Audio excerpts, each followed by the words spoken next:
Good afternoon, everyone. Bonjour à toutes et à tous.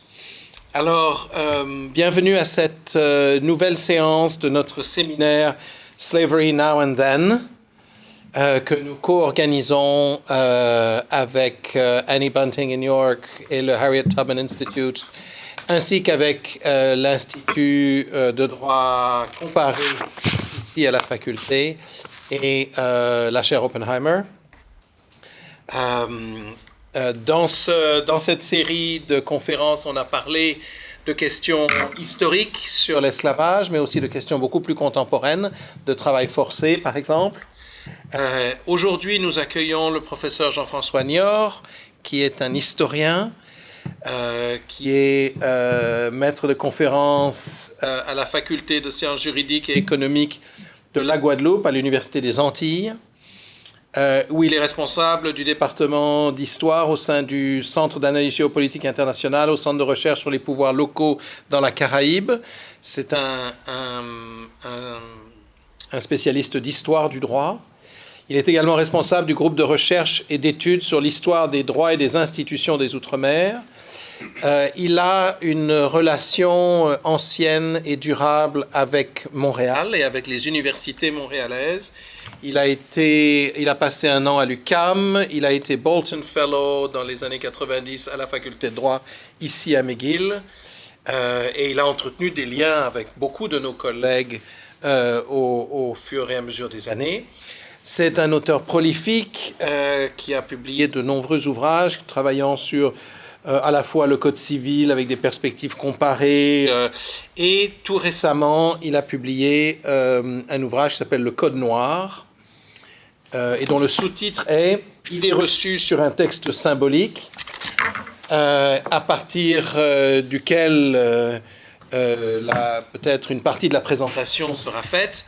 Cet ouvrage a reçu un accueil un peu mouvementé, et c'est intéressant. Il y avait un article dans Le Monde dont l'intitulé, et je pense que c'est intéressant de partager cet intitulé, dont l'intitulé était « Le Code noir, une monstruosité qui mérite de l'histoire et non de l'idéologie ». Et ça, je trouve que c'est une conception intéressante, c'est-à-dire qu'il faut faire un travail d'historien, un travail scientifique, un peu détaché, et non pas essayer de réinterpréter le Code noir, probablement, en fonction de catégories idéologiques contemporaines. La présentation de Jean-François Niort aujourd'hui portera sur les rapports entre les cadres juridiques et les pratiques économiques du travail servile au sein de la société esclavagiste coloniale des Antilles françaises, et étudiera particulièrement les règles juridiques, l'évolution des règles juridiques au cours du XVIIIe siècle. Voilà. Alors, je propose maintenant de donner la parole à Jean-François Niort pour une demi-heure, 40 minutes, quelque chose comme ça, peut-être 40 minutes. Et ensuite, nous ouvrirons le débat. Encore une fois, Annie, s'il y a besoin d'interrompre, faire un grand signe, et puis on va demander au présenteur, voilà, c'est ça, exactement, demander au présenteur de s'arrêter juste une minute, que vous puissiez terminer éventuellement une traduction, s'assurer que votre auditoire ne perde pas trop de ce qui est dit. Ça va ? On y va. Oui, vous avez la parole. Merci professeur Crépeau. Bonjour à tous. Très heureux de revenir à McGill, effectivement. Après 11 années, la dernière fois, mon dernier passage, c'était en 2004, à la fac de droit, une conférence sur le Code civil. J'ai travaillé une quinzaine d'années sur l'histoire du Code civil français, sa dimension politique, puisque ma thèse Un peu plus fort, un petit peu plus fort. Non, on ne peut pas tirer beaucoup plus. Vous m'entendez mieux là? Is it better? Yep. Voilà. Donc j'ai travaillé, disons, une quinzaine d'années depuis ma thèse de doctorat sur le Code civil français, et notamment son histoire politique, avec des comparaisons avec le Code civil du Bas-Canada et puis le nouveau Code civil du Québec. C'est ce que j'étais venu faire, notamment en 93-94 et en 95-96, travailler aussi sur l'histoire du régime seigneurial canadien. Il y avait eu un article qui était paru à la Revue Générale de Droit en 2002, où j'ai essayé de faire une synthèse. Et puis, en 2004, il y a eu un basculement, puisque au moment où on commémorait, on célébrait le bicentenaire du Code civil, j'étais en poste déjà depuis plusieurs années aux Antilles, et je m'apercevais qu'on allait oublier historiquement de commémorer un autre événement l'année suivante, 2005, 1805, l'année où Napoléon avait décidé d'exporter, de faire appliquer son Code civil dans les colonies. Et c'est à partir de ce moment-là où je suis passé du Code civil au Code noir, puisque je me suis aperçu qu'en 1805, lorsqu'effectivement la chose s'est passée et que le Code civil a été appliqué aux colonies, il est entré en vigueur dans les colonies françaises, mais en coexistant avec le Code noir, et non pas en le remplaçant. Et pendant donc 43 ans, depuis 1805 jusqu'à 1848, l'abolition de l'esclavage dans les colonies françaises, eh bien, les deux codes ont coexisté. Et ça, d'un point de vue bien évidemment moral, philosophique, mais même juridique, d'un point de vue strictement juridique, techniquement, c'était une monstruosité, puisque c'était faire coexister deux systèmes juridiques totalement opposés l'un à l'autre, puisque le Code noir date quand même de Louis XIV, Colbert, XVIIe siècle, et il légalise l'esclavage, le droit de propriété d'un homme sur un autre homme.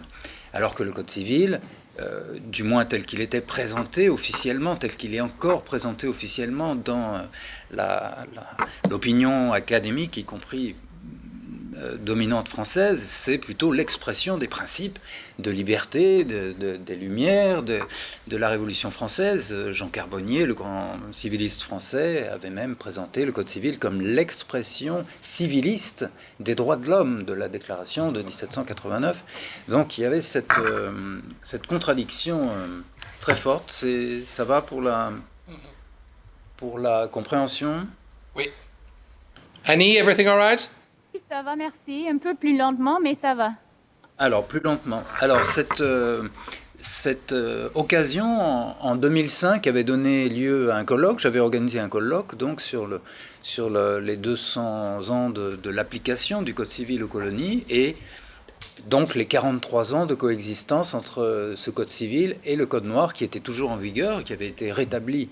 Comme vous savez, l'esclavage dans les colonies françaises a subi quelque chose qui est unique dans l'histoire, unique dans le sens terrible du terme, dans l'histoire moderne, occidentale, puisque la France, après avoir aboli l'esclavage dans ses colonies en 1794, le rétablit, 8 ans après, Bonaparte le rétablit de manière illégale de surcroît,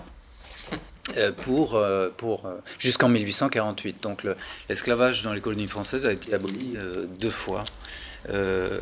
Parce qu'il a été rétabli entre-temps, et c'est la raison pour laquelle le Code noir était en vigueur en 1805, lorsque le Code civil vient à s'appliquer dans les colonies françaises. Ça avait donné lieu à un colloque, donc, dont les actes sont parus en 2007, là vous voyez la couverture, avec des historiens du droit qui s'interrogeaient, qui croisaient leurs regards sur cette société qui a été régie par ces deux codes-là pendant presque un demi-siècle, et ça a été le point de départ de mes recherches sur le Code noir, qui se sont poursuivis ensuite jusqu'à donner lieu à cet ouvrage qui est paru en 2012 aux éditions Dalloz, et dans lequel j'essaie de faire un peu le point de l'ensemble des découvertes qu'on avait réalisées, moi et puis mon petit groupe de recherche, avec notamment Jérémy Richard et Frédéric Charlin, qui sont 2 docteurs en histoire du droit colonial de l'esclavage français, et qui travaillent avec moi. Et on a effectivement recueilli un certain nombre d'informations nouvelles sur l'histoire juridique du Code noir, et notamment la version Guadeloupe. Alors il y avait beaucoup de... Je ne peux pas toutes les résumer ici, c'est la raison pour laquelle j'ai joint le papier, le draft de mon intervention à l'American Society for Legal History, qui résume un petit peu donc l'ensemble des développements scientifiques, des découvertes que nous avons réalisées depuis une dizaine d'années sur le Code noir. Et qui sont notamment, il faut le rappeler, qui sont autour qui travaillent à éclaircir une confusion qui a longtemps régné à propos du terme même. L'expression même de Code noir, c'est peut-être là-dessus qu'il faut insister, elle n'est pas originelle, elle ne date pas de mars 1685, qui est la date à laquelle cette ordonnance ou édit royal a été pris pour régir la police, comme on disait sous l'Ancien Régime, c'est-à-dire l'ordre public général des colonies, et en particulier pour régir donc l'esclavage, les rapports entre les maîtres et les esclaves. Mais ça ne s'appelle pas du tout Code noir au départ. Et l'expression intervient au plus ancien qu'on la trouve. Le document le plus ancien qui présente cette expression, c'est une édition de cette ordonnance ou édit de 1718. Si vous voyez les chiffres latins en bas, l'édition, une édition privée, mais une édition pour la première fois imprimée et en livre de cette ordonnance. Et ce qui complique les choses, c'est que par la suite, d'autres éditeurs vont également publier des textes sur l'histoire du droit colonial français de l'esclavage, mais sous forme de recueil. Ce qui fait que là, vous voyez que l'expression change de sens, puisque dans le document précédent, il s'agit d'un seul texte, c'est un édit de mars 1685, et, vous voyez, l'édit donné à Versailles en mars 1685, un seul texte qui est appelé Code, parce qu'effectivement, à lui tout seul, en 60 articles, il essaye de régir, de réglementer l'ensemble des rapports entre les maîtres et les esclaves, mais il se trouve qu'il y a eu beaucoup d'autres textes qui ont suivi. Nous sommes en train de les compiler d'ailleurs. Nous en avons au jour d'aujourd'hui plus de 900 textes juridiques français qui ont concerné l'esclavage colonial depuis 1685 jusqu'à 1848. Et ces textes-là avaient déjà fait l'objet de tentatives de compilation à l'époque, au XVIIIe siècle, et voilà un exemple. Là, si vous regardez bien le titre, vous voyez qu'en fait, l'expression code change de sens. Votre père était intéressé par tous ces développements. Qu'est-ce qu'un code exactement? Est-ce que c'est une loi qui régit à elle toute seule une matière entière, ou est-ce que c'est un ensemble de lois réunies, compilées? Là, c'est plutôt juste compilé, c'est pas fondu en un seul texte, c'est compilé, une compilation qui concerne l'ensemble donc des règles juridiques sur l'esclavage. Et puis, dans le sens le plus large que l'expression a acquis, c'est dans le recueil le plus connu et le plus utilisé des historiens, le recueil Pro, qui a eu plusieurs éditions. Celle-là, c'est une édition de 1742, mais il y a eu une édition en 1767 et 1788, de plus en plus grosse d'ailleurs. À chaque fois, le nombre de pages augmentait, ce qui prouve que le pouvoir royal s'intéressait de près à la question et réglementait de près les matières qui touchaient à l'esclavage dans les colonies. Et là, vous voyez que dans ce recueil, on n'a pas que l'esclavage. L'expression code noir dans ce recueil, chez ces éditeurs, devient synonyme de l'ensemble du droit colonial. Et tout ça est très intéressant parce que, si vous voulez, ça révèle l'évolution de la perception des colonies par la métropole. Le fait que l'expression code noir, évidemment l'épithète noir à laquelle il faut mettre une majuscule, parce qu'en réalité c'est pas un adjectif, c'est un substantif, le code des noirs, c'est pas la couleur du code, c'est le code des noirs, des esclaves. Et c'est pour ça que souvent on le voit écrit avec un N minuscule, mais non, il faut mettre la majuscule, parce que c'est l'esprit dans lequel c'était fait. Et vous voyez que c'est intéressant de voir qu'au fur et à mesure, ce code noir qui au départ ne concerne qu'un seul édit, finit par devenir synonyme de l'ensemble du droit colonial.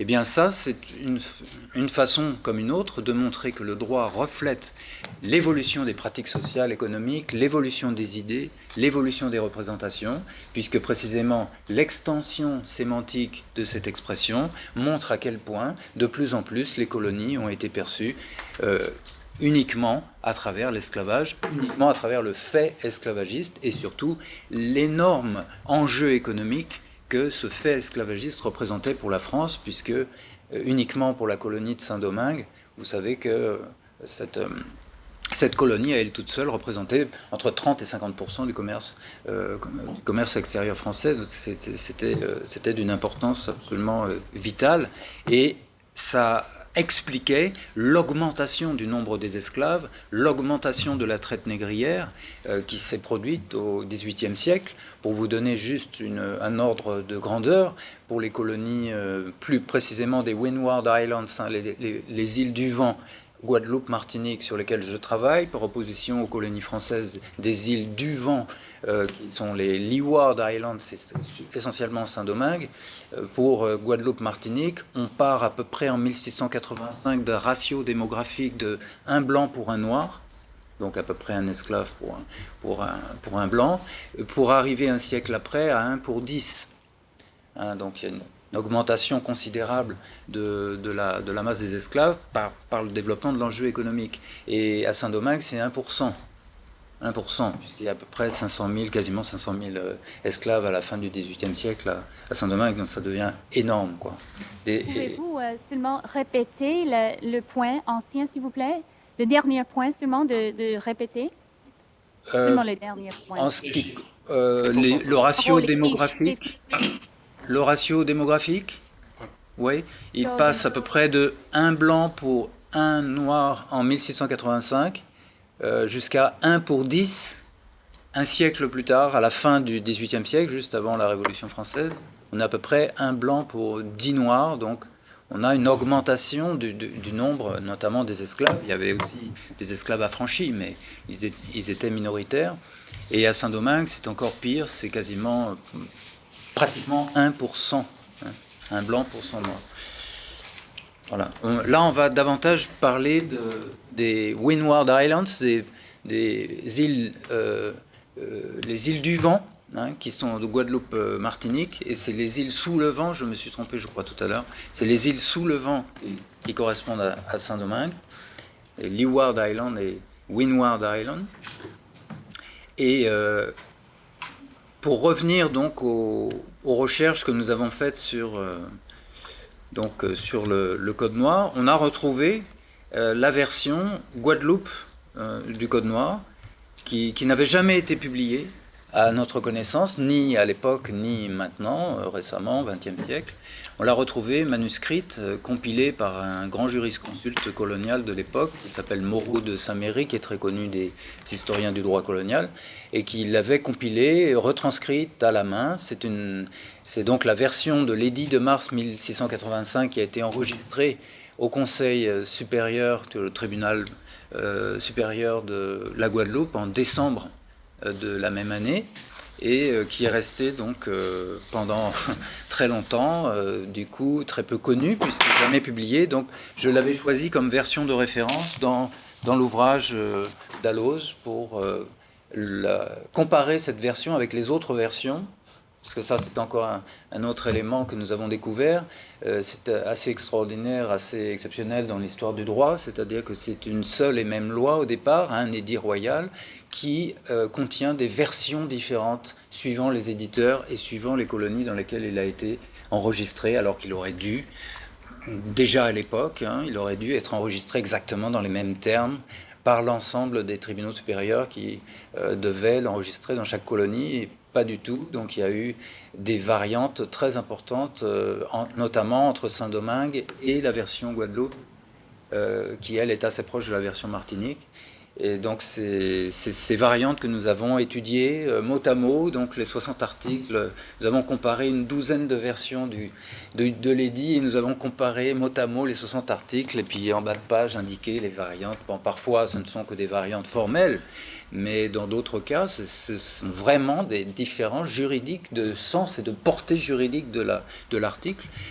Et donc, puisque c'était la version enregistrée par le Conseil supérieur de la colonie, c'était donc un même édit qui s'appliquait dans des versions diversifiées, avec la même force légale, mais différemment d'une colonie à l'autre, ce qui pose beaucoup de questions. On est en train de chercher maintenant les raisons pour lesquelles il y a eu ces variantes, bien sûr. Donc il y a des raisons sans doute purement matérielles qui tiennent à la difficulté de conservation des documents, parce que la version Saint-Domingue arrive à Saint-Domingue en 1687, 2 ans après. Et elle est restée donc en Guadeloupe, Martinique pendant 2 ans. Donc le climat tropical, le fait qu'à l'époque les textes juridiques sont écrits sur des papiers à la plume, l'humidité ambiante peuvent expliquer que certaines portions de l'article, de certains articles aient été effacées. Ça c'est l'hypothèse, disons, soft, mais il y a l'hypothèse, disons, hard, qui consiste à supposer que les conseils supérieurs concernés, qui étaient composés d'une part des représentants du pouvoir royal, gouverneurs, intendants, mais d'autre part des grands colons sur place, qu'ils aient de leur propre autorité éventuellement modifié certains articles de la loi royale qui ne leur convenaient pas, qui ne correspondaient pas à leur conception et à leurs intérêts. Ça, ce sont des hypothèses à travailler. Mais disons que la raison de ma présence ici, c'est plutôt d'avancer un peu plus loin que ces informations que vous retrouverez résumées sur le draft paper de la SLH. C'est plutôt de voir comment, encore une fois, à travers l'évolution des règles juridiques, on voit la vie, les pratiques sociales, et en particulier économiques, là en l'occurrence autour du fait esclavagiste, comment on les voit transparaître à travers la tentative du juriste, qu'il soit judiciaire ou qu'il soit auteur de loi. On utilise un terme plus large de jurislateur, ceux qui produisent les règles juridiques, comment ils essayent d'appréhender ces pratiques, parfois en les déclarant illégales et en les poursuivant, en les réprimant, parfois en les acceptant, en finissant par les accepter ou en tentant de les réglementer. Et donc c'est intéressant de voir du début à la fin. Alors notamment parce que, et c'est une autre des idées reçues sur le Code noir que j'ai essayé d'éclairer dans cet ouvrage, parce qu'on a longtemps cru que cet édit royal avait été conçu et rédigé par Colbert, le ministre de Louis XIV à Versailles, donc d'un point de vue central, projeté ensuite sur les colonies. Mais en fait, c'est tout l'inverse qui s'est produit, et ça, c'est un historien américain, Vernon Valentin Palmer, qui est professeur à Tulane University, qui l'avait rappelé. Il avait rappelé, développé, argumenté dans un article fameux paru dans les années 1990 dans la Louisiana Law Review, je crois. Et il avait rappelé à quel point, pas du tout, c'est l'inverse qui se passe. C'est Colbert en 1681 qui demande au gouverneur et à l'intendant des îles de lui faire remonter les premières règles juridiques qui existent déjà et qui régissent déjà l'esclavage localement. C'est-à-dire que Colbert s'est contenté à peu près à 80% de codifier, de légaliser, de mettre en forme de loi royale des règles juridiques qui existaient déjà localement et qui témoignaient déjà d'un rapport particulier entre les pratiques sociales et économiques et les règles juridiques qui tentaient déjà à l'époque de les réguler, ou de les réprimer, de les encadrer. Alors, on ne peut pas rentrer dans tous les détails, mais on peut prendre un petit exemple, notamment sur... non, excusez-moi, avant d'aller jusque-là, je voulais quand même tout de suite présenter le second texte, parce que comme le titre de ma communication l'indique, il y a un dialogue entre deux textes. Donc le point de départ, disons la première légalisation 1685, et puis en 1783, donc cette ordonnance, vous voyez ici, là, une ordonnance locale cette fois-ci, mais à vocation vraiment générale, qui a 56 articles, qui est presque aussi grande que l'édit de 1685, une ordonnance du gouverneur général des îles d'Amérique et de l'intendant aussi, du gouverneur qui s'appelait Damas à l'époque, comme la ville en Syrie, du 25 décembre 1783, et c'est un véritable petit code local qui s'écarte sur certains points du Code noir de 1685 et sur d'autres points qui va dans le même sens. Et quand on fait dialoguer les deux textes, comme je l'ai fait dans le papier assez développé qui constitue le matériau sur la base duquel je vous présente oralement cette conférence de manière beaucoup plus résumée, plus superficielle, eh bien, effectivement, on peut mesurer assez clairement l'évolution de la position du jurislateur, celui qui fait les règles juridiques, qu'il soit central ou local, vis-à-vis de pratiques sociale et économique autour de l'esclavage qui dure quasiment depuis le début, depuis le XVIIe siècle, et qui ont été différemment appréhendés par les législateurs suivant les époques. Et là, on a à peu près un siècle de distance, 1685-1783, juste avant la Révolution française. On a donc une bonne amplitude de vue et de mesure pour justement se livrer à cette réflexion. Alors, voilà. C'est bon au niveau de la traduction, de la compréhension? Je vais avancer un peu maintenant, un peu plus en Annie, détail. everything all right? Yep, we're good. Good. Oui, ça va, merci. Merci. Voilà, alors je résume, je résume, je vais un petit peu à l'essentiel. Contrairement à une idée reçue aussi, les esclaves, en fait, ce que les sources à la fois historiques et historiques juridiques nous montrent, nous démontrent, les esclaves jouent depuis le début dans les colonies un rôle économique non seulement passif, bien sûr qu'ils jouent un rôle passif puisqu'ils sont instruments de production, c'est eux qui font la production, qui assurent la production esclavagiste, c'est eux qui sont au cœur du système de production esclavagiste, mais ils jouent aussi un rôle économique actif, c'est-à-dire qu'ils sont aussi acteurs de l'économie et pas seulement objets de production économique. Et ça, on le voit transparaître des sources. Alors, on voit qu'ils sont par exemple impliqués dans toutes sortes de trafics, toutes sortes de commerces, de commerce de denrées, de marchandises, de commerce d'armes, des commerces d'argenterie, des commerces de canne à sucre, qui sont le plus souvent, évidemment, des commerces illicites, parce que issus de vol en général. Donc là, vous voyez un exemple dans le premier rapport qui a été envoyé en 1682 à Colbert pour préparer donc le futur Code noir. Et on a un arrêt du Conseil souverain de Saint-Christophe, Saint-Kitts aujourd'hui, qui était à l'époque l'ancien siège du gouvernement central des îles d'Amérique, qui est le premier lieu de colonisation française donc dans les îles d'Amérique. Et là, vous voyez donc le procureur général du roi qui fait remontrance auprès du Conseil supérieur, en rappelant que des esclaves donc volent, pillent, dérobent des cannes à sucre, d'autres denrées aussi, et vont les vendre dans les villes. Ils vont les vendre et plus loin, si vous continuez la lecture, on voit que c'est souvent produit par la faute des maîtres qui, contrairement à ce que leur demandaient déjà les premières règles juridiques locales, ce qui sera repris par le Code noir de 1685, ne leur donnait pas à manger, ne leur donnait pas de subsistance. Donc souvent, les esclaves étaient conduits à voler, non seulement pour leur propre nourriture, mais également pour vendre, pour revendre des biens volés, ce qu'on voit par la suite, nécessaire, etc. Et ce que j'ai mis en gras, qu'il y a une quantité de personnes qui ont l'âme assez basse, bon, ça c'est le jugement moral du procureur général, pour acheter auprès des esclaves le produit de leur vol.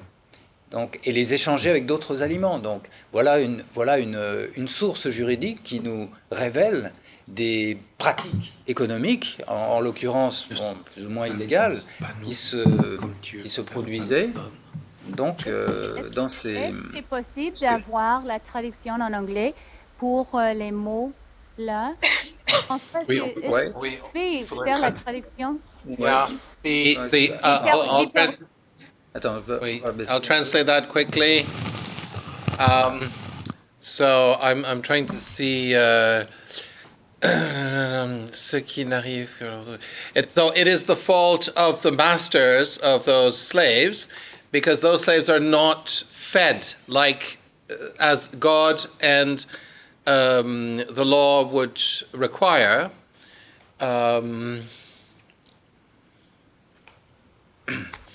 And so they don't have enough food, they don't have enough to live, And so these slaves need to go and steal with impunity whatever they can take by night and by day. And there are, and that is the part in bold, and there are numerous persons who are vile enough to buy from those slaves what they have stolen, or exchange against what's been stolen food from Europe, without consideration of the calamities that God has inflicted upon the islands. So the basic idea is that the masters are responsible for not feeding, and therefore the slaves have to steal, and there are some Europeans, I suppose, white people, who are buying from the slaves and creating a parallel economy. That's the point. Et donc cette absence de respect par de nombreux maîtres des premières règles juridiques locales qui les obligent à nourrir leurs esclaves produit un système juridique, économique informel, illégal, informel, mais actif, d'échange à partir de biens volés qui sont ensuite revendus, échangés, et un système dans lequel il y a des blancs qui sont complices, qui participent à ces échanges économiques illégaux avec les esclaves. Donc c'est intéressant de montrer qu'il y a des phénomènes économiques informels, sous-jacents, au-delà des phénomènes économiques officiels, qui sont légaux, la production de canne à sucre, de café dans les habitations. Il y a aussi tout un tas d'échanges économiques de ce genre-là, de la même manière qu'il y a aussi des échanges économiques d'une île à l'autre, entre les îles françaises et les îles britanniques ou les îles hollandaises. Il y a beaucoup de commerce interlope, comme on dit en français, c'est-à-dire de contrebande, commerce qui est souvent interdit, puisque la métropole impose, elle, très souvent le monopole du commerce entre ces îles et le gouvernement central, le territoire central. Mais on sait, les historiens savent qu'il y avait beaucoup d'économies informelles latérales entre les îles à l'intérieur de la Caraïbe.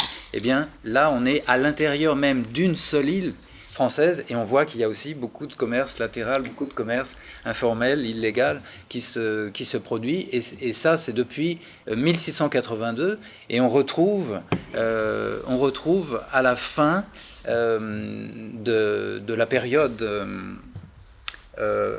donc du XVIIIe siècle, si je peux vous trouver ça dans l'autre document. Je vais vous montrer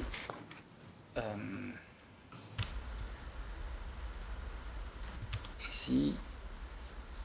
Ici, vous avez donc une source juridique qui est ici, là. Mm-hmm. Voilà, je vais augmenter un petit peu, puis on pourra faire la traduction. Je vais faire juste une petite présentation. Non, attendez. Hop. Ouais, hop, un petit peu plus. Voilà. Donc là, nous avons ici cet auteur là qui s'appelle Dessalles et qui est un ancien membre du Conseil supérieur de la Martinique, donc un juriste, un juge, et qui a, en 1786, qui a publié un ouvrage qui s'appelle Les Annales du Conseil souverain de la Martinique, donc où il y a beaucoup de textes juridiques et de décisions jurisprudentielles de cette autorité judiciaire. Et vous voyez, en 1786, donc, vous voyez, il parle au présent, il dit il ne se commettrait pas tant de vols s'il ne se trouvait pas des Blancs qui excitent, donc qui sollicitent finalement, et qui achètent ensuite ce que les esclaves viennent leur offrir. Donc là, on voit un siècle après, une source juridique qui a un siècle de plus, et qui témoigne de la même pratique, un siècle après. c'est toujours des réseaux informels de circulation de marchandises, souvent d'origine illégale, donc souvent par le vol, mais qui passent après par des réseaux de resellers dans lesquels des blancs sont impliqués. Et vous voyez, même Dessalles va jusqu'à dire que les blancs excitent, c'est-à-dire les blancs sont à l'origine, les blancs sont peut-être à ceux qui vont conseiller aux esclaves, en tout cas qui vont les inciter à faire ces vols et à revenir ensuite leur apporter le produit de leur vol. Donc on peut supposer aussi qu'il ne s'agit plus ici seulement que de se nourrir, mais que des réseaux se mettent en place pour faire bien autre chose que simplement se nourrir parce que certains maîtres ne donnent pas à manger. Peut-être des réseaux d'enrichissement de blancs qui utilisent des esclaves comme voleurs et puis qui revendent après ou échangent les biens en faisant sans doute au passage, bien sûr, un bénéfice.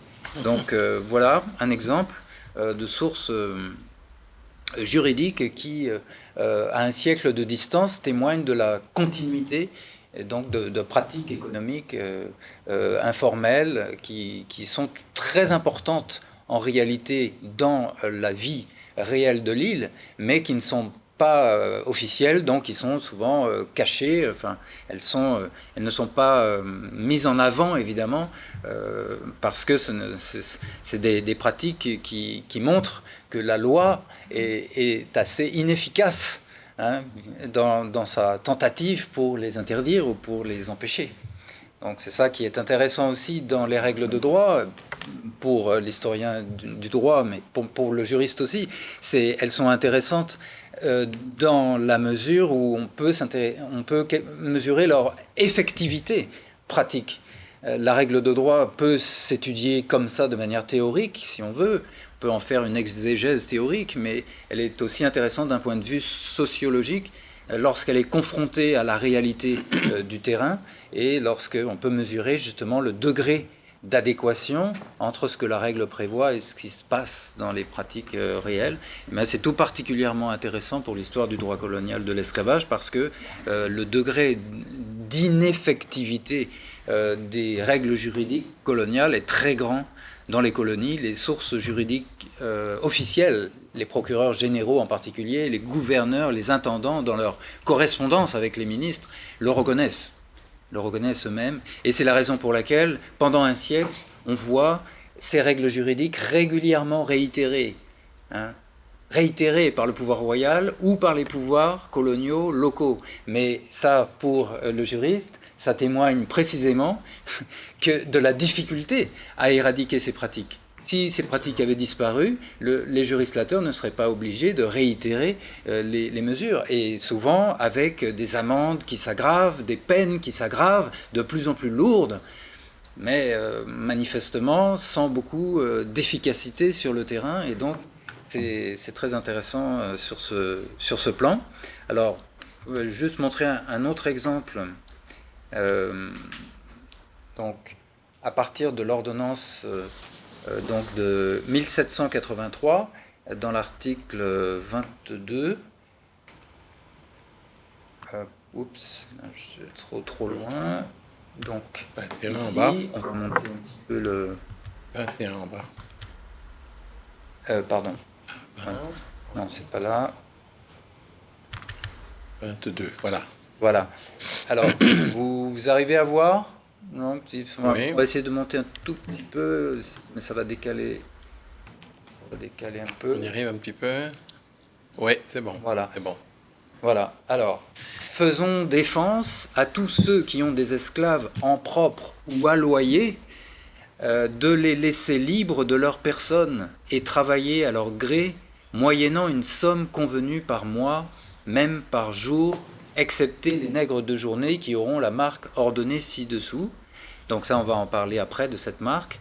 À peine de 500 livres d'amende pour la première fois et de confiscation de l'esclave en cas de récidive, lesquelles amendes et confiscations appartiendront moitié au dénonciateur, moitié au roi.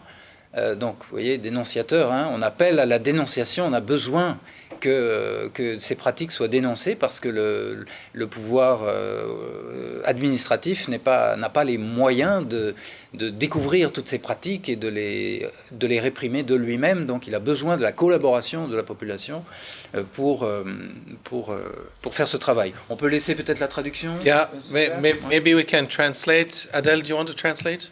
Your English is better than mine. So where shall I start from? Commerce ou autrement? No, faisons défense. I would. Can you translate 22? Mm-hmm. Good. So to make a defense for those who have slaves in their own right or who are renting slaves. A bit- Yeah, I think I'm a little far from the mic. Yeah. On peut pousser ça. Moment. You have it. You put it in front of you. Yeah. Yeah.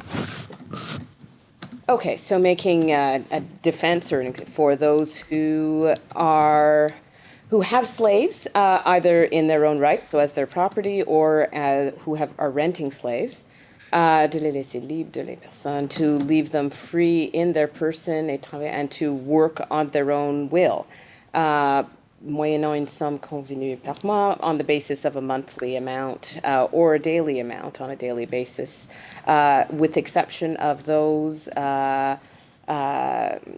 Negroes working in the day, qui auront la marque ordonnée. Who will be marked. Who will be marked, qui ont la marque ordonnée ci-dessus. Who will be, well, Special. really it's the, They will have a yeah, special they'll brand. have, be of the special group.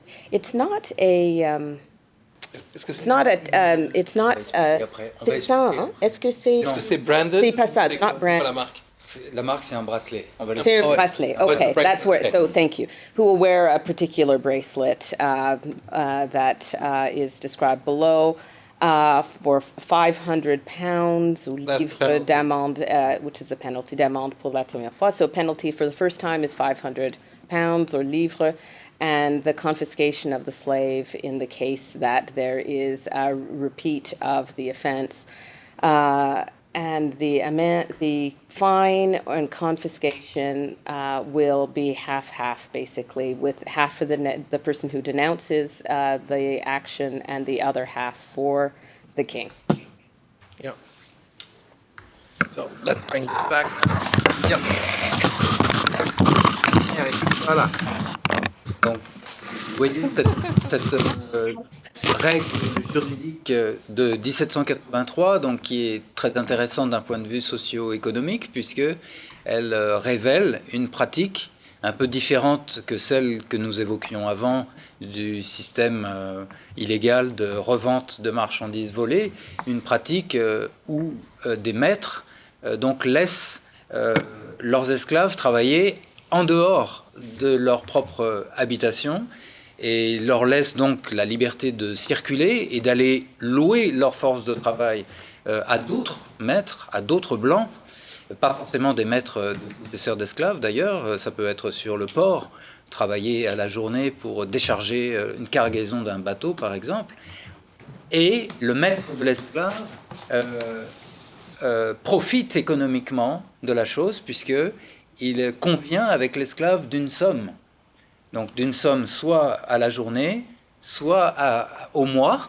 Donc ça voulait dire que certains esclaves étaient laissés pendant un mois entier, libres, d'aller travailler à l'extérieur de l'habitation. Et en échange, ils rapportaient au maître une certaine somme qui était convenue. Donc là, on est dans une pratique économique, une forme de loyer qui n'est pas directement du travail servile, puisque durant ce moment-là, et c'est ça qui est intéressant peut-être à réfléchir sur les formes modernes d'esclavage, qui pourrait nous donner une piste de comparaison historique, c'est-à-dire que là, on est quand même dans le cadre d'une relation au départ juridique d'esclavage, donc c'est quand même une personne qui est propriétaire d'une autre personne, mais qui négocie avec elle parce que le maître estime que c'est son intérêt, peut-être qu'il a assez d'esclaves sur son habitation pour pour la production agricole, et que donc il a un surplus d'esclaves, et que donc il va les envoyer à l'extérieur pour profiter économiquement de ça. Mais du coup, lorsque l'esclave travaille à l'extérieur, il devient un salarié, il devient un prolétaire. Il passe d'un statut servile à un statut salarial de rapport juridique économique, mais tout en étant quand même, tout en restant soumis à la propriété de son maître, ce qui explique qu'il doit lui rétrocéder une partie des sommes qu'il a reçues en louant sa force de travail. Donc là, on voit la complexité, la richesse de la complexité des sociétés coloniales, et encore ces économies à plusieurs niveaux, avec le modèle traditionnel qui est celui de l'habitation, de la plantation, de canne à sucre ou de café, et puis toute une sorte d'économie beaucoup plus latérale, beaucoup plus informelle, beaucoup plus complexe, beaucoup plus individualisée, ponctuelle aussi, conjoncturelle, ça dépendait. Si 2 ou 3 navires arrivaient, il y avait besoin de main-d'œuvre pour décharger les cargaisons, par exemple. S'il y avait une habitation qui avait brûlé, un maître avait besoin de main-d'œuvre pour reconstruire son habitation. Il y avait les ouragans, il y avait les tremblements de terre, il y avait des éruptions volcaniques aussi dans ces îles-là. Il ne faut pas oublier les catastrophes naturelles qui sont très fréquentes. Et du coup, il y avait, nous savons, les sources historiques déjà disponibles nous apprennent que certains propriétaires d'habitations, et notamment des congrégations religieuses, qui sont bien sûr propriétaires d'esclaves à l'époque, les franciscains et les jésuites en particulier, et surtout les jésuites, non seulement avaient des habitations prospères en général, qui fonctionnaient bien, de production de café ou de canne à sucre, mais en plus formaient volontairement certains de leurs esclaves qui étaient repérés dès leur jeunesse pour leur capacité à des métiers particuliers. Ils en faisaient des charpentiers, des forgerons, des maréchaux ferrants. Ils les envoyaient même parfois en France pour compléter leur formation. Et puis, une fois de retour, ils les louaient avec ce processus-là. Ils les louaient à d'autres blancs, à d'autres habitants de la colonie. Et donc, ça faisait un revenu supplémentaire pour ces congrégations. Bon, il n'y avait pas que les congrégations religieuses qui se livraient à ce genre de pratique, mais elles étaient parmi les plus importantes à le faire parce qu'elles avaient en même temps une sorte de justification morale à faire ça, en disant qu'elles participaient un peu à une relative émancipation de l'esclave en lui apprenant un métier plus intéressant que simplement de couper la canne. Et comme sur ces habitations, les esclaves étaient également en général tous baptisés, catholiques, catéchisés, mariés aussi de manière catholique, avec des familles légitimes, telles que le Code noir le prévoit d'ailleurs. En 1685, le Code noir interdit, il faut le savoir, c'est une autre idée reçue, le Code noir français interdit les relations sexuelles entre les maîtres et les esclaves. Il interdit les concubinages. Et il permet aux maîtres de sortir du concubinage, l'article 9 de l'ordonnance de 1685, en épousant son esclave, ce qui va la rendre libre et légitime. Le mariage obtenait automatiquement l'affranchissement de l'esclave. Alors évidemment, ça c'est devenu très rare, puisque les maîtres n'avaient pas spécialement intérêt à épouser leurs esclaves, surtout celles dont ils profitaient sexuellement juste comme ça, sans relation sentimentale. Il y a eu des cas, on a des cas dans les sources judiciaires, mais c'était très rare, évidemment. Et donc tout ça nous montre en fait, encore une fois, une grande différence entre ce que le pouvoir central souhaite dans la colonie et ce qui se passe en réalité, la différence de niveau. Et ça nous permet de réfléchir également encore par rapport à la lutte contre les formes modernes d'esclavage ou d'exploitation des êtres humains. Nous avons fait un colloque là-dessus à Pointe-à-Pitre au mois de mai dernier, du Code noir à nos jours, justement, où nous avons invité aussi des partenaires français qui travaillent sur les formes modernes d'esclavage. Alors, notamment cet ouvrage, un ouvrage qui vient de sortir par la coordination, Ensemble contre la traite des êtres humains, un collectif qui regroupe de nombreuses associations. hein, les nouveaux visages de l'esclavage. Et c'est très intéressant de faire dialoguer donc les formes dites modernes, contemporaines, et les formes anciennes qui sont beaucoup plus variées que ce que l'historiographie classique nous apprenait. L'esclave, voilà, qui travaille dans le champ de canne et qui est la propriété de son maître, et puis c'est tout. Et on s'aperçoit que non, dès cette époque-là, dès le XVIIe, XVIIIe siècle, il y avait aussi des formes beaucoup plus en marge, beaucoup plus intercatégorielles sur le plan juridique, interstatutaire, qui existaient, qui se développaient et qui avaient une importance très grande. Donc, voilà. Alors, pour continuer sur ce même thème, donc voilà la marque, voilà en fait ce que le pouvoir local dans cette ordonnance va essayer de mettre en place comme technique juridique pour appréhender, réguler, contrôler, tant que faire se peut, cette pratique des esclaves qui étaient donc loués soit à la journée, soit au mois, et qui étaient donc libres de leur personne. Il ne faut pas oublier que le point de vue des représentants du pouvoir royal n'est pas le même que celui des habitants. Celui des habitants, c'est s'enrichir, essentiellement, prospérer sur le plan économique. Le point de vue du pouvoir royal, bien sûr, c'est aussi la prospérité générale de la colonie, puisqu'elle va enrichir la métropole, bien sûr, mais c'est aussi l'ordre public. L'ordre public. Donc en fait, les gouverneurs et les intendants, leur mission principale, c'est d'éviter les désordres publics. Or, le fait qu'il y ait des quantités d'esclaves qui, soit chaque jour, soit pour un mois entier, circulent librement comme ça dans la colonie, sans qu'on puisse distinguer si c'est un esclave qui a été effectivement envoyé par son maître ou si c'est un esclave qui est en fuite, par exemple, ce qu'on appelait les marrons, les esclaves en fuite, les fugitifs. Eh bien, pour le pouvoir royal et ses représentants locaux, ça pose un problème d'ordre public, de risque de circulation d'informations entre esclaves, préparation de révolte, solidarité dans la résistance face à l'oppression du système esclavagiste. Donc, il faut contrôler. Et ne pouvant pas éradiquer la pratique, ne pouvant pas empêcher les habitants de continuer à faire leurs esclaves se louer comme ça, eh bien, donc, le pouvoir local se contente d'essayer de réglementer, d'encadrer, par un système qu'il va mettre en place et qui est donc celui du bracelet. Alors, il y a plusieurs articles, c'est un peu compliqué, donc je vous montre juste celui-là, c'est l'article 24. Donc, vous voyez, là, il y a une lame de cuivre, qui sera fournie gratuitement par l'administration, gratuitement. Vous voyez, l'administration vraiment est préoccupée, elle est tellement préoccupée par ce phénomène qu'elle est prête à fabriquer ces bracelets pour les distribuer dans tous les quartiers, tous les quartiers de la colonie, de manière à ce que sa tentative de réglementation des pratiques économiques soit efficace. Donc un bracelet, une lame de cuivre qui sera soudée en forme de bracelet au poignet gauche de chaque esclave qui aura sa force de travail, et qui contiendra un numéro. Et ce numéro, en fait, c'est un numéro qui est déjà déclaré par le maître. On va peut-être traduire là maintenant. Traduire. So, I'll do it this time. We'll change.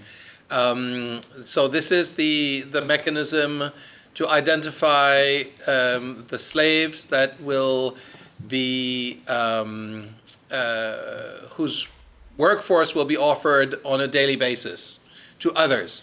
So the masters of the slaves, who will be working as day workers, the masters will have to give those slaves, to present those slaves to the police in their district, police officer in their district. The police officer will distribute freely a copper bracelet that will be welded around the wrist, I suppose, the left wrist, yeah. And on that bracelet, there will be the number of that slave, and that number will have been inserted in the police records with the name of the slave attached to the number. Exact. And so the masters have the obligation to get that organized for each of the slaves that will be offered for services on a daily basis. Très bien. Do you have a Je question? ne sais pas, est-ce qu'on prend les questions après ou... Oui, peut-être c'est mieux, parce que je vais m'arrêter de toute façon pour laisser la place à l'échange. Oui. Hein, je Très bien. n'ai pas le temps de tout traiter, Non. donc je pense que là on a déjà de la matière pour échanger. Et vous voyez donc l'article suivant. Donc, vous voyez la stratégie des autorités locales. Premièrement, elles ne peuvent pas éradiquer complètement ces pratiques. Ces pratiques-là existaient avant. Le Code noir de 1685, elle continue toujours. Donc, il y a déjà une première constatation, le pouvoir local n'a pas la puissance nécessaire pour empêcher ces pratiques. Donc, il essaye de les encadrer. Et il essaye de les encadrer en les contrôlant, avec ce fameux système du bracelet et du numéro d'esclave. Donc, l'esclave portera donc un numéro sur le bracelet, pas son nom, mais avec le numéro, les autorités administratives peuvent vérifier si c'est bien un esclave qui est dûment habilité par son maître à travailler. C'est déjà l'ancêtre du livret ouvrier, ce qui existait déjà au XVIIIe siècle et que Napoléon va généraliser au début du XIXe siècle. Chaque ouvrier en France devait avoir un livret comme ça, où effectivement on indiquait qui était son employeur ou ses précédents employeurs, et il devait présenter ce livret à chaque fois qu'il circulait dans le pays pour que les autorités vérifient s'il ne s'agit pas d'un vagabond, justement. Donc on a la même tentative d'un pouvoir administratif colonial de contrôler la circulation pour des raisons d'ordre public et d'encadrer donc ces pratiques économiques. Et là, vous voyez l'article 25 qui prévoit donc la sanction. Hein. Donc on peut le lire et puis traduire après. Nous ordonnons qu'à l'avenir, aucun esclave ne pourra aller donc louer sa force de travail sans bracelet, hein, sous peine du fouet contre l'esclave, de 8 jours de prison et de 300 livres d'amende contre le maître. Hein, contre le maître. Et donc là, on peut traduire maintenant, peut-être en anglais. Oui. Adèle, Oh, turn. we got it. Merci pour cette collaboration Sorry, collective à la Annie? traduction. Annie? Non, ça va. Non, ça va. Merci. Oui, ça va. Ça va? We have. OK, très bien. Ok, vous avez compris? Vous avez pu traduire? Ok, Oui. super. Donc, vous voyez, ceci illustre ce que les historiens spécialisés sur l'histoire coloniale française connaissent déjà bien, mais je pense que c'est la même chose pour les colonies espagnoles, portugaises, britanniques et après l'esclavage dans le sud des États-Unis, à des degrés différents sûrement et des pratiques qui variaient. Mais en l'occurrence, là, pour la France, on voit très bien qu'en fait, dans la société coloniale, on a 3 groupes d'acteurs, et notamment d'acteurs économiques. On a le pouvoir central et ses représentants, les maîtres, les habitants, et puis les esclaves. Et là, vous voyez, le fait que la sanction soit prévue à la fois contre l'esclave et contre le maître montre bien qu'il y a une forme de solidarité objective entre ces maîtres et ces esclaves-là, qui ont tous les deux, en tant que groupe d'acteurs économiques, intérêt à continuer ces pratiques, même si évidemment les esclaves sont exploités par ces pratiques, bien sûr, c'est de l'exploitation économique de leur force de travail, qui est une double exploitation, puisque l'esclave appartient déjà à son maître, donc il y a déjà une première forme d'exploitation, disons, passive, si on peut dire, et ensuite il y a l'exploitation active, où ce maître-là fait travailler son esclave de manière à avoir non pas seulement une force de travail pour lui, mais un retour d'argent en utilisant la force de travail de l'esclave. Donc c'est une opération plus complexe qui correspond d'ailleurs à ce que, pour revenir encore avec des discussions actuelles, vous savez que la France donc a enfin fait rentrer dans son code pénal en 2013, par la loi du 5 août 2013, des incriminations pour lutter contre l'esclavage, plusieurs sortes d'incriminations, travail forcé, servitude, etc., mais notamment le crime même d'esclavage.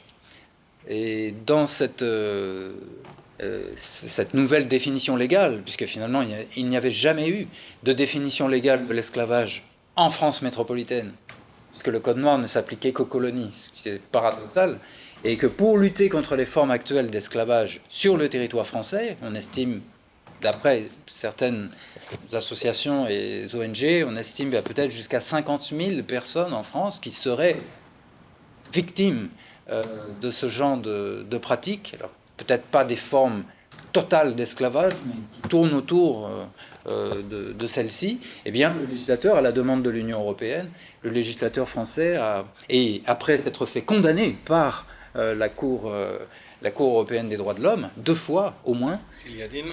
Voilà. Et Oui. puis en 2012, il y a eu 2 condamnations qui ont obligé le législateur français à introduire dans l'arsenal juridique répressif français une incrimination d'esclavage. Pourquoi ? Parce que tant qu'il n'y avait pas d'incrimination de réduction en esclavage dans le droit français interne, eh bien, les procureurs ne pouvaient pas poursuivre ces pratiques sur ce fondement. Ils pouvaient poursuivre pour travail forcé, pour mauvaises conditions d'hébergement, pour d'autres infractions qui étaient déjà prévues, mais pas pour l'esclavage en tant que tel. Et ce qui est intéressant, c'est que cette réforme donc, de la loi du 5 août 2013 a prévu 2 crimes différents. Le premier, c'est la réduction en esclavage en tant que tel, c'est l'article, je crois, 224-1A du Code pénal, qui est en soi déjà un crime, le fait d'exercer sur une personne l'un des attributs du droit de propriété, qui correspond à la définition classique depuis le droit romain, depuis l'Antiquité de l'esclavage, et deuxième article, 224-1B, qui, lui, incrimine l'exploitation d'une personne réduite en esclavage par son maître, soit de manière professionnelle, soit de manière sexuelle, par exemple. Donc, pour tirer du bénéfice économique de la relation de propriété qu'il a sur cette personne. Et bien, finalement, quand on compare ces 2 dispositions juridiques à ce qu'on trouve déjà à l'époque coloniale en France, on voit ce double niveau, puisque là, avec cette histoire de bracelets de nègres qui sont loués à la journée ou au mois, on a à la fois la relation de propriété, de réduction en esclavage, d'exercice d'un droit de propriété d'un maître sur une personne humaine, sur un esclave, et en même temps, on a l'exploitation économique, et qui est un double niveau. Il y a l'exploitation économique directement sur la plantation, sur l'habitation, pour fournir un travail qui va déboucher sur des denrées matérielles, production de canne ou production de café, mais on a aussi cette forme d'exploitation économique plus complexe, qui consiste donc dans cette location de la force de travail à l'extérieur par l'esclave, et qui va rapporter de l'argent cette fois-ci, ou peut-être d'autres denrées dont le maître a besoin, peut-être pas toujours de l'argent, peut-être par un système de troc, peut-être d'autres formes de rémunération, mais en tout cas, on voit qu'on est là vraiment dans la seconde relation qui consiste à exploiter la personne sur laquelle on exerce déjà un droit de propriété. Et je pense que c'est intéressant par rapport aux formes actuelles d'exploitation des êtres humains, c'est intéressant parce qu'on retrouve celle-ci souvent à la lisière, c'est-à-dire à la lisière de la frontière conceptuelle de l'esclavage au sens fort du terme, avec la relation vraiment de propriété qui est quand même de plus en plus rare, semble-t-il, à la surface de la Terre, quoique on estime quand même à plusieurs dizaines de millions de personnes, des personnes qui sont victimes de ça, mais disons qu'en France, il semblerait d'après les personnes qui travaillent sur le terrain, que ce soit de plus en plus souvent des formes d'exploitation économique, mais non pas directement d'appropriation d'une personne sur l'autre, qui se multiplient, mais qui entretiennent toutes les deux un rapport très complexe et très subtil, et je dirais, pour finir, pour laisser la place aux questions, je dirais qu'on pourrait même se poser la question du sens inverse. C'est-à-dire, là, avec cette vision historique, nous partons d'une situation où la personne est déjà placée en relation d'esclavage, donc d'appropriation par une autre, qui va l'exploiter économiquement, et on pourrait se poser la question, pour finir par une conclusion un peu, pour ouvrir un peu à des réflexions différentes et relatives à l'actualité, est-ce que aussi ça peut pas aller dans l'autre sens, c'est-à-dire à force d'exploiter une personne, est-ce qu'on n'en arrive pas, au moins en pratique, à exercer finalement sur elle une forme de droit de propriété, hein. Donc ça peut aller dans les deux sens, puisque au cœur de toute façon de ces deux points se retrouve le désir d'exploitation de l'homme, hein, de l'homme par l'homme, comme dit la fameuse formule. Oui. Voilà. Merci. Merci Jean-François Agnon. Merci infiniment. Alors, la parole est aux auditeurs ici à Montréal et à Toronto. Donc, questions, commentaires. Peut-être commencer par York. Qu'est-ce que vous... avez-vous des questions ou des commentaires? In English or in French? Okay, I'm Winston LaRose. I'm here in Toronto as a community advocate, and I'm very interested in this series of articles. And the focus seemed to have been on economic aspects and the variations of them, and the comparison with in contemporary time in this particular frame of reference seems to take away any emphasis upon what the true meaning of the enslavement was. I see a lot of reference to Negro, and what does that word in particular mean in the context of when it was written? Does that define a particular kind of individual in the exploitation process? And the rules or the laws, if these are laws in themselves, that go back to the original document in 1685 or whenever it was originated, are those laws regulating how the ownership might happen, how the ownership might be perpetuated, how the ownership and the ownership rights of the this tool, this machine that was producing labor, right?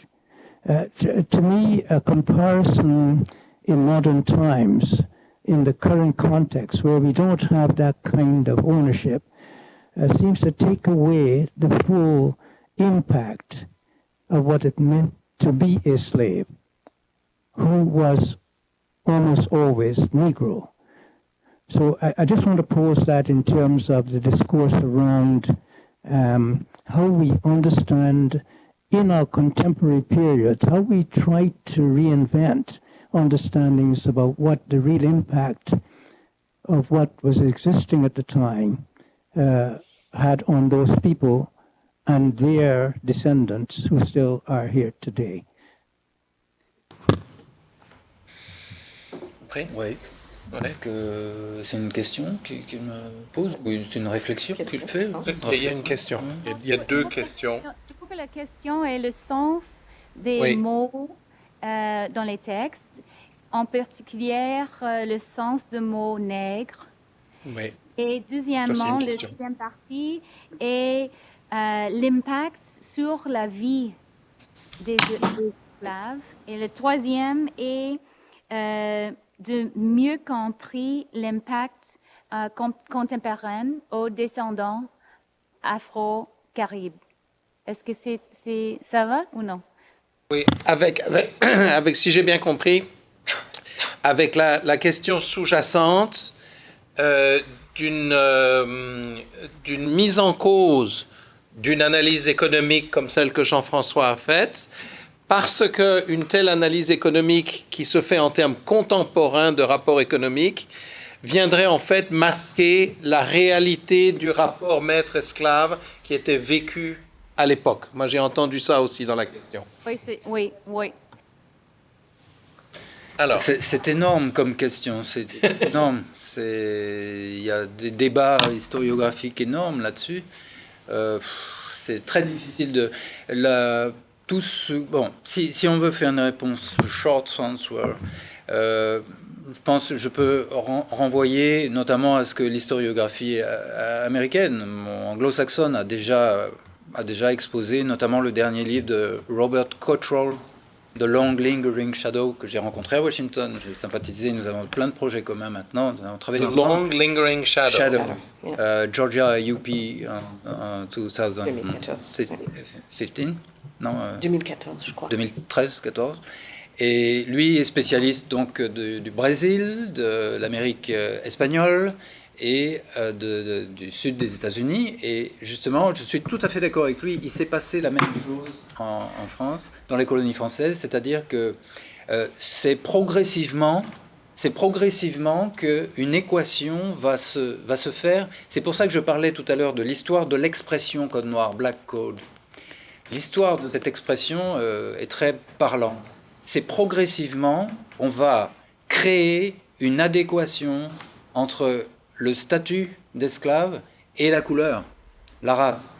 On va progressivement essayer d'essentialiser, de naturaliser la vocation de l'Africain à être esclave, à être dominé à cause de son origine raciale. C'est des choses que progressivement on voit se mettre en place au XVIIIe siècle, beaucoup plus qu'au XVIIe siècle et surtout au XIXe siècle. C'est-à-dire que plus l'esclavage prend d'importance économique, d'une part, et d'autre part, plus les menaces d'abolition commencent à se faire sentir, déjà aux États-Unis, fin 18e, et puis après la Révolution française, et puis après au 19e, les mouvements abolitionnistes britanniques, français, on voit qu'en réaction à ces menaces d'abolition du système de production esclavagiste, se radicalise, comme dans le sud des États-Unis exactement, se radicalise une idéologie, un système juridique et idéologique qui va justement se crisper, se rigidifier et qui va tenter d'essentialiser, de naturaliser l'infériorité de l'homme d'origine ou de la femme d'origine africaine pour pouvoir justifier de ne pas avoir le traité de manière égale. C'est vraiment, moi, c'est mon premier papier en 2002, c'est ma première étude que j'avais faite sur la condition des libres de couleur. C'est à travers l'étude des Noirs affranchis qu'on voit ça le mieux. Parce que les Noirs esclaves sont dans l'équation totale. Ils sont à la fois noirs, à la fois esclaves. Mais lorsqu'ils sont affranchis, là, on voit le travail d'essentialisation et de naturalisation se produire parce que progressivement,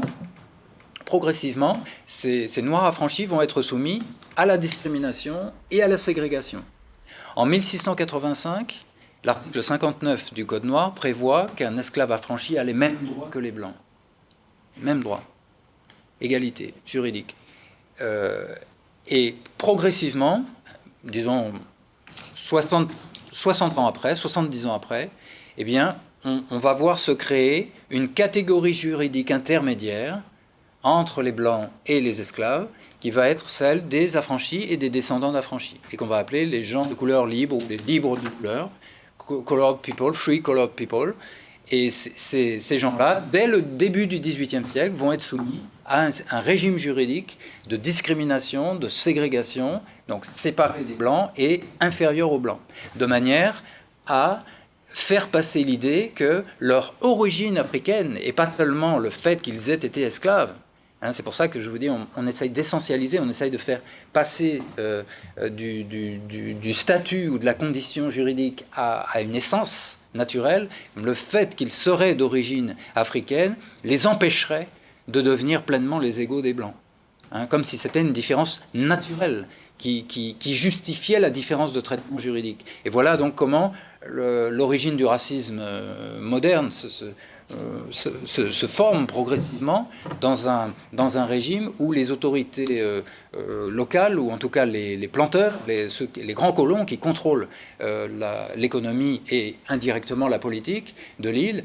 puisqu'ils sont très puissants au niveau du gouvernement central, les colons français, comme d'ailleurs les colons britanniques et l'autre, eh bien, ils obtiennent finalement un système juridique qui essaye de créer, hein, une mentalité d'infériorité dans l'esprit des affranchis et des descendants d'affranchis, qui essayent finalement de justifier le refus de l'égalité des droits par une différence de nature Et ça, on le voit notamment aussi dans le sud des États-Unis, quand, à la fin du 19e siècle, quand le système du 18e et début du 19e, le système se rigidifie. Et puis même après l'abolition de 1868, où on va se mettre en place dans le sud des États-Unis la législation de ségrégation, et le fameux arrêt Dred Scott, c'est ça,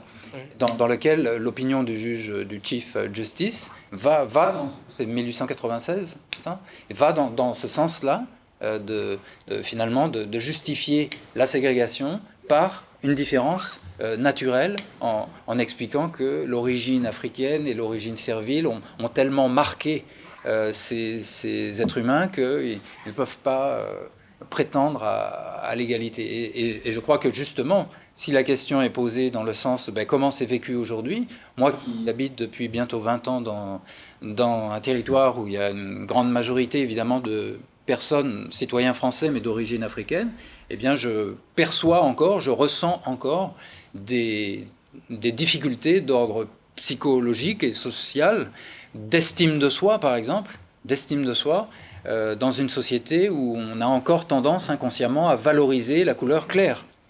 Il y a même une expression en créole qui, lorsque un enfant naît avec la peau claire, on l'appelle peau chapée, c'est-à-dire une peau qui a échappé à la malédiction d'avoir été noire. Donc il y a effectivement quelque chose qui reste de cet héritage-là de manière encore très prégnante dans au moins l'inconscient collectif, les représentations sociales collectives au sein de la société française, alors même que l'esclavage est aboli depuis plus de 150 ans et que ces territoires sont devenus des départements français de plein exercice, des citoyens français, etc. Mais on voit à quel point donc il y a un héritage très fort de cette construction finalement idéologique et juridique. Le droit a aidé à forger et à faire rentrer dans les consciences cette construction idéologique raciste, quoi, finalement. Est-ce que j'ai répondu à peu près? C'est tellement complexe comme thématique. I'd like to thank you for that explanation. Pardon me? Oh, all right. Go ahead, no problem. I thank you for that. I wanted to know, Professor, about the origins of La Corde Noire. I know that the reference around when it actually came about, why, and was it Napoleon or was it Louis XIV, or just whereabouts did that originate, and what was the reason for that? Because we know prior to that what slavery meant. You know, it's a business where not just the labor, but the individual itself was the commodity. And so social was recognized as a commodity and producing further products for the economy. And it's really interesting about, I'll finish as post this point, with Haiti and Toussaint's constitution that changed that 360 degrees. And so I just wanted to put into context the fact that this law or series of articles relating to how the human should be treated, who was a slave, typically Negro, black, who was definable and recognizable, that how in the comparison that's being made in contemporary period of time, how we can have a true rational argument, measuring one against the other without first establishing firmly, always using as a standard what slavery fully meant. Thank you. Si j'ai bien compris, vous pouvez résumer en un mot les arguments rationnels? Yeah. Ouais. Moi, si j'ai bien compris la question porte sur, surtout la fin de la question. Comment est-ce qu'on arrive à rationaliser en termes contemporains cette histoire du Code noir? Et au début, il y avait la question de savoir quand est-ce que ça a originé, donc à quel moment ça s'est développé. Mais comment est-ce qu'on arrive aujourd'hui, moi, c'est ça que j'ai compris à la fin, comment est-ce qu'on arrive aujourd'hui à faire sens de ces rapports de propriété et de ces rapports économiques sans masquer la réalité de ce qui était vécu par les esclaves. Moi, j'ai compris ça. Hein? C'est-à-dire, comment est-ce que nos analyses contemporaines arrivent à rendre compte de la réalité vécue de l'esclave il y a 200 ans et 300 ans? Mais il y a deux choses différentes. Il y a l'histoire juridique qui était l'objet de notre rencontre d'aujourd'hui, plus précisément comment, à travers le droit, des pratiques sociales et économiques sont évoquées et sont appréhendées. Et puis il y a l'histoire réelle. Ça, c'est sûr que si la question est comment ces personnes-là qui ont vécu l'esclavage au quotidien dans les colonies, comment elles l'ont vécu, ça c'est évidemment une autre question. C'est pas la même histoire. C'est l'histoire qui aujourd'hui est une mémoire. Aujourd'hui est une mémoire parce que c'était des personnes qui n'ont pas beaucoup laissé de textes écrits. Les sources écrites des esclaves sont très rares, surtout en France, dans l'ère coloniale française, et que donc c'est toujours par des sources indirectes, notamment les sources judiciaires et juridiques qu'on a citées, qu'on peut essayer d'approcher les choses. Mais je peux vous renvoyer quand même à la lecture des travaux préparatoires du Code noir de 1685, donc les fameux rapports demandés par Colbert en 1681. Vous voyez quand même on peut quand même rationnellement, surtout si on compare ces rapports-là à ce qui se passe par la suite dans les colonies, on peut rationnellement, en tout cas, comprendre qu'il y a eu une aggravation dans le sens du racisme. Je prends juste un exemple, encore une fois, de terminologie juridique. En 1685, sur 60 articles, on n'utilise que 3 fois le mot nègre.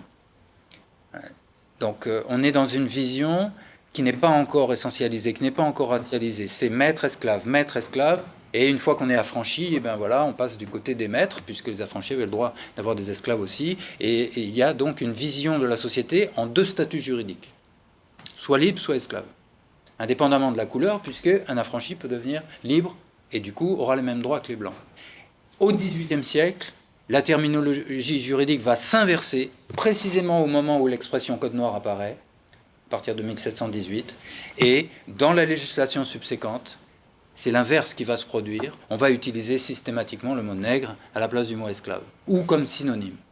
Et là, on assiste à l'essentialisation dont je parlais. Et donc, et pour revenir à la question, mais qui est une question à laquelle on ne peut pas répondre, comment l'ont vécu ceux qui l'ont vécu, cette essentialisation, cette racisation finalement de leur perception par les autorités, par les maîtres, par le système colonial, et bien sûrement qu'ils l'ont sûrement mal vécu, puisque le système leur a renvoyé de plus en plus une image d'assimilation entre la condition statutaire qu'ils avaient au départ, condition d'esclaves, condition à la fois juridique et matérielle, et leurs origines ethniques. Oui, et c'est là où, à la souffrance physique qui est celle de la réduction en esclavage, de l'exploitation économique, et à la souffrance psychologique d'être aussi l'objet de propriété d'une autre personne, c'est peut-être rajouter une autre souffrance qui est la souffrance de la perception d'infériorité perpétuelle, naturel, puisqu'on a empêché après les affranchis et descendants d'affranchis d'avoir les mêmes droits que les blancs. Donc c'est comme si l'origine raciale finalement de ces personnes les empêchait à l'avenir, perpétuellement, les empêchait parce qu'ils sont d'une race différente des blancs à atteindre le même niveau. Et ça, c'est une souffrance psychosociale, une souffrance culturelle qu'on retrouve encore, je le répète, aujourd'hui dans les territoires français de Guadeloupe, de Martinique. On retrouve une difficulté à percevoir son identité de personnes noires d'origine africaine. Et d'ailleurs, les Antillais eux-mêmes, de manière générale, la grande majorité des Antillais français refusent d'être appelés africains. Ils refusent. Ils sont antillais, ils revendiquent une identité créole, mais pas africaine. Seule une petite minorité cultive effectivement le rapport à l'Afrique et l'africanité, notamment autour du mouvement Rasta, etc. Mais la grande majorité des Antillais français s'affirment comme créoles et ne mettent pas en avant leur origine africaine. Les choses sont en train de changer depuis quelques années quand même, et notamment par l'ouverture du grand musée de l'esclavage qui a été inauguré par le président de la République en mai dernier, dont j'ai l'honneur de faire partie du comité de pilotage et d'être l'auteur des articles sur le Code noir, justement, dans le grand catalogue. Et c'est un outil culturel qui a été pensé et qui est actuellement utilisé par son président, le comédien français Jacques Martial, qui est le tout nouveau président de ce musée et que je connais bien, on travaille ensemble, et il a vraiment envie de faire de ce musée un outil justement de réappropriation de l'estime de soi et de culture d'un sentiment de dignité, hein, parce que c'est vrai que pendant longtemps l'esclavage français a été renié, il y a eu un déni de mémoire, et il fallait pas en parler, même dans les familles antillaises, il fallait pas en parler, c'était un passé trop douloureux, refoulé, et ça a généré justement beaucoup de mal-être qui ont expliqué pour une grande part les polémiques autour de mon livre et en général autour des historiens qui travaillent sur l'esclavage, surtout quand ils sont blancs.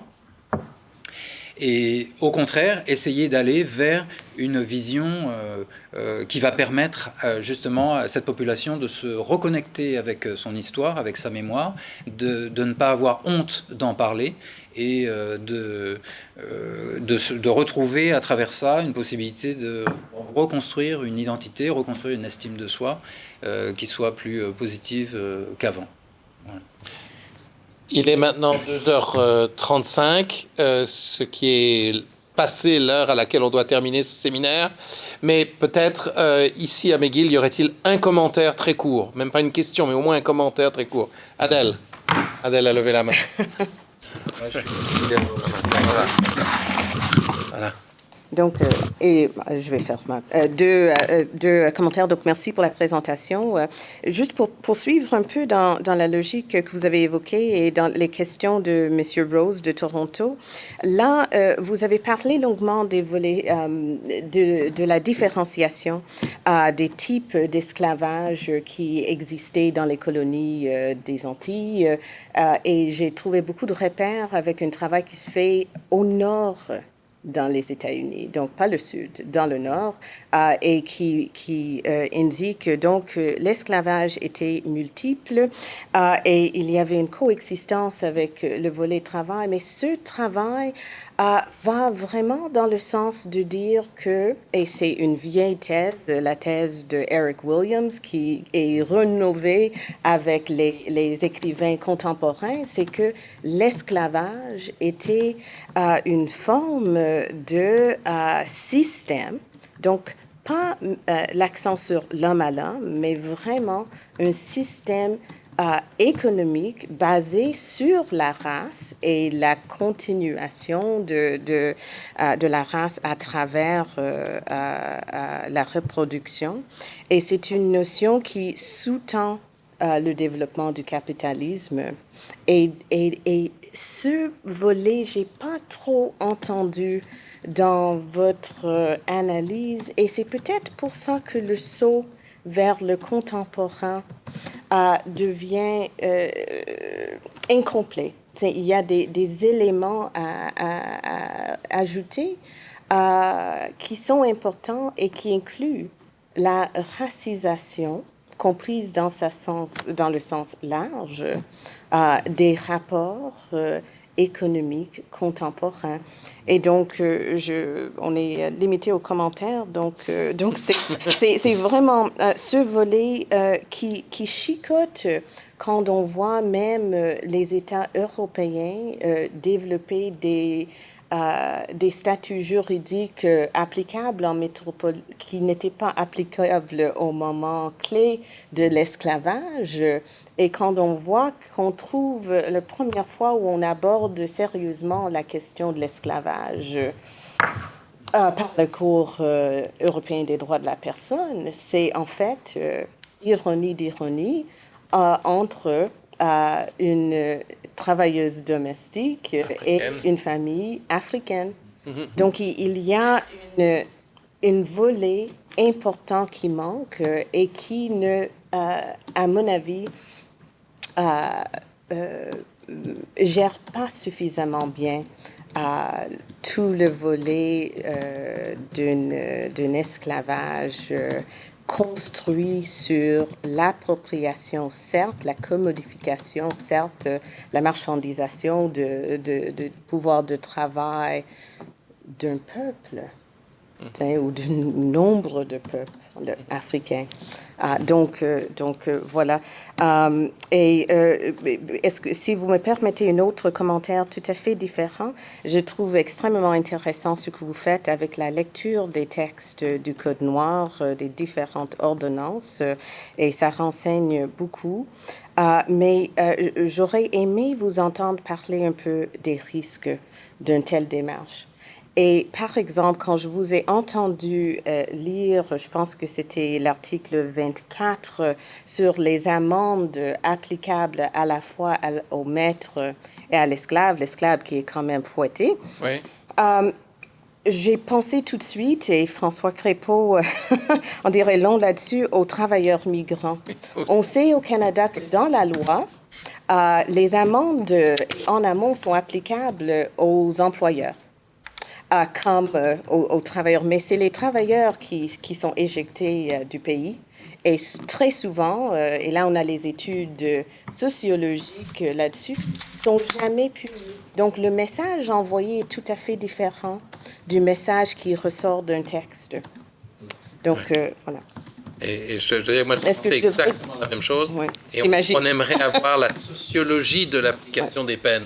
Ouais. Parce que les coups de fouet, à mon avis, ça, ils étaient toujours impliqués. Ils étaient toujours appliqués. Oui, pas trop alors que je ne suis pas sûr que les amendes et que les peines de prison étaient effectivement appliquées aux employeurs, sauf à l'occasion. Et c'est pour ça qu'on aimerait savoir. C'est ça, on aimerait savoir. Ouais. Non, mais écoutez, c'est pas une heure, c'est pas 40 minutes qu'il m'aurait fallu, c'est un cours entier. Tout à fait. Les comments que vous faites, c'est à partir d'une question qui a été posée, mais qui ne concerne pas l'objet de ma communication, qui est un objet historique. Oui. Moi, je veux bien qu'on essaye de faire des parallèles avec le présent, comme j'ai essayé, mais bien sûr, c'est pas en 40 minutes qu'on peut faire le tour du sujet. Il me semble quand même que j'ai répété plusieurs fois cette histoire de racisation. Qui dépasse largement la question capitaliste. Donc là, votre commentaire, je suis déçu parce que j'ai essayé de le partager, mais apparemment, c'est pas passé. Cette essentialisation-là de l'infériorité, pour moi, sur laquelle j'ai maintes fois insisté, elle est justement fondamentale et elle va exactement dans le sens de... Oui, mais c'est différent. Elle n'a plus de différence, elle n'a plus de lien après uniquement avec le capitalisme. Ça devient quelque chose de plus que le capitalisme, ça devient un racisme moderne et idéologique. Et puis sur la dimension sociologique, j'ai quand même répété à plusieurs reprises que le degré d'effectivité des règles juridiques dans l'économie française est très complexe, très faible, et que donc je l'ai quand même dit. Maintenant, si on veut rentrer dans les détails, il faudrait me réinviter à plusieurs reprises et faire un séminaire de plusieurs séances, parce que je vous dis, c'est d'une complexité telle.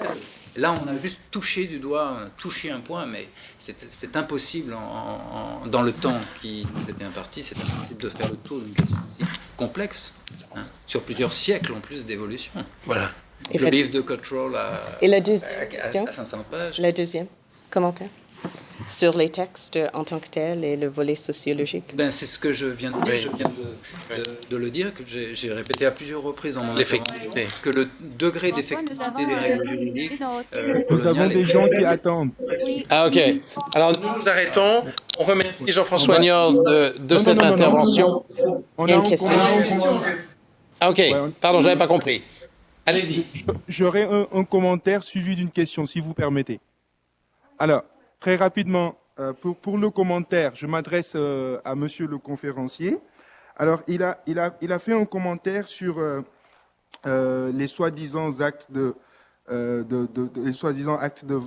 vol, par exemple, durant l'esclavage, concernant les esclaves qui étaient accusés de vol par leur maître. Et à mon avis, très rapidement, je pense que cet acte de vol, peut-être c'est un acte de vol aux yeux de l'oppresseur, qui lui-même d'ailleurs est non seulement un voleur, mais un criminel de la première heure pour avoir arraché des hommes libres et civilisés de leur terre natale et les réduire en servitude pour le confort et la prospérité des sociétés européennes, sociétés blanches, sociétés occidentales. Mais aux yeux de l'opprimé, c'était un acte de résistance et de justice pour l'opprimé. Et pour donner un exemple précis, si vous allez en Haïti, lors de la révolution haïtienne, il y a eu un mouvement Couper-tête Boulekaï mis en place par Jean-Jacques Dessalines. Et à l'époque, quand on disait Couper-tête Boulekaï, c'était pour brûler les cannes à sucre et brûler les maisons du maître esclave. Comme un acte de résistance, aux yeux du maître, ça peut être un acte de vandalisme, un acte de délinquance, de criminalité, mais aux yeux de l'opprimé, c'est un acte de résistance et de haut courage et de justice. Donc je pense que là, à ce niveau, encore une fois, il y a une interprétation, je vois une interprétation révisionniste, une falsification de fait de l'histoire, dépendamment de l'angle sous lequel on l'interprète ou bien le bord duquel on se situe. Alors, pour finir maintenant, j'ai une question concernant toujours l'esclavage. Comme on a admis que l'esclavage est un génocide et qu'il y a un aspect de Holocauste, quand on reconnaît la Holocauste, la Shoah, que vous connaissez bien, monsieur le conférencier, si on reconnaît également l'esclavage comme étant un génocide, avec tout ce qu'il y a eu comme perte en termes de culture, d'identité, d'image, des noms qui ont été enlevés, un processus de développement humain qui a été stoppé volontairement en Afrique, qui aurait pu aujourd'hui générer la prospérité de l'Afrique, mais qui a été interrompu volontairement par des puissances esclavagistes, justement pour leur confort de leur propre société, et ce qui est aujourd'hui à la base des richesses accumulées par l'Europe et l'Amérique, et ce qui constitue la base économique même de la société occidentale. Alors, si tout ceci est reconnu, ne pensez-vous pas, monsieur le conférencier, que les victimes de l'esclavage qui sont aujourd'hui dans la diaspora et qui sont sur le continent africain ne mériteraient pas des réparations, non pas seulement par la France, mais par l'Angleterre, par la Belgique, par l'Italie, par le Portugal et l'Espagne et l'Amérique, qui ont massivement bénéficié non seulement de l'esclavage, mais de la colonisation, et que les enfants des esclaves, soi-disant esclaves, des esclavagisés en quelque sorte, sont aujourd'hui victimes de ça, parce qu'ils ont perdu leur nom, ils ont perdu leur culture, ils ont perdu leur religion, ils ont perdu leur identité. Et ça, c'est un génocide, au même titre que la Shoah, sinon même plus grave que la Shoah. Je ne suis pas dans le degré de comparaison des horreurs, mais reconnaissons que 400 ans de souffrance, voire 450 ans de souffrance, avec des noms perdus, des identités perdues, des femmes violées, des hommes accrochés à des troncs d'arbres et brûlés sur des paliers, mais je veux dire quand même, et avec tout ce que nous avons comme perte, mais est-ce que ceci ne mériterait pas réparation et que la France reconnaisse que l'esclavage n'est pas un crime contre l'humanité seulement, mais un génocide, et payer les réparations qui s'y est. Et c'est à ce moment-là, et demander pardon à ceux qui ont été victimes, et c'est à ce moment-là qu'on pourra commencer un début de réconciliation, et parce que c'est justement, ça s'appelle dire la vérité, reconnaître le tort et avancer. Je vous remercie. Nous sommes déjà loin après le temps auquel il faut s'arrêter, mais bien que la question et le commentaire soient en décalage par rapport à la conférence qu'on a entendue, je voudrais quand même donner à Jean-François Niol la possibilité peut-être de dire un mot sur ce commentaire et la question. Juste un mot rapidement. Donc, moi-même, c'est vrai qu'en tant que citoyen, je me suis engagé de justice en faveur de réparation. J'ai même co-organisé un colloque en Guadeloupe avec Madame Taubira en ce sens, en 2006. Et puis cette année, en 2015, à l'occasion des 330 ans du Code Noir, non seulement je me suis plusieurs fois dans les médias prononcé, je suis un des très rares historiens français colonial à le faire, en faveur des réparations encore, et j'ai également, avec Marcel Dorigny, lancé un appel public à la reconnaissance du Code Noir comme crime contre l'humanité. Donc, mais ça, si vous voulez, c'est aussi l'origine de tous les problèmes, c'est qu'il ne faut pas confondre les registres. En tant que citoyen, en tant que militant, pour lutter pour des choses qui nous semblent justes et construire ensemble un avenir meilleur, et en tant qu'historien. Et en tant qu'historien, ce qui est mon métier, je suis obligé de respecter les faits, et là je reviens sur la première partie de votre intervention. Vous évoquez le terme de révisionnisme, et je vous renvoie au texte que j'ai présenté. Regardez dans le texte ce qui est dit en 1682, que c'est la faute des maîtres. Donc vous-même, ce que vous avez dit, eh bien, c'est dans le texte, je n'ai pas dit autre chose, c'est bien le procureur général qui reconnaît que c'est la faute des maîtres qui ne nourrissent pas leurs esclaves qui les poussent à voler. Donc, où est-ce que vous voyez des problèmes, puisque c'est dit dans les sources elles-mêmes que justement ce système qui est basé sur l'exploitation des êtres humains pousse ces êtres humains à résister de cette manière-là, effectivement. Donc ce texte montre bien que ce système juridique et économique informel était également effectivement une forme de résistance des esclaves, une forme de résistance dans la survie face à un système oppressif qui menace leur survie précisément. Là, je propose que nous mettions fin au dialogue parce que là, nous avons largement passé le temps et que nous avons peut-être des successeurs dans cette salle. Merci aux participants à Toronto, merci aux participants à Montréal. Je pense qu'on a eu un riche moment de réflexion et de débat. Il y en aura d'autres. Il y a d'autres rendez-vous qui seront circulés par courrier électronique. On verra ça. Merci Annie pour la traduction simultanée. Oui, merci à vous. Et puis on se revoit bientôt et merci à notre conférencier d'avoir participé à ce débat.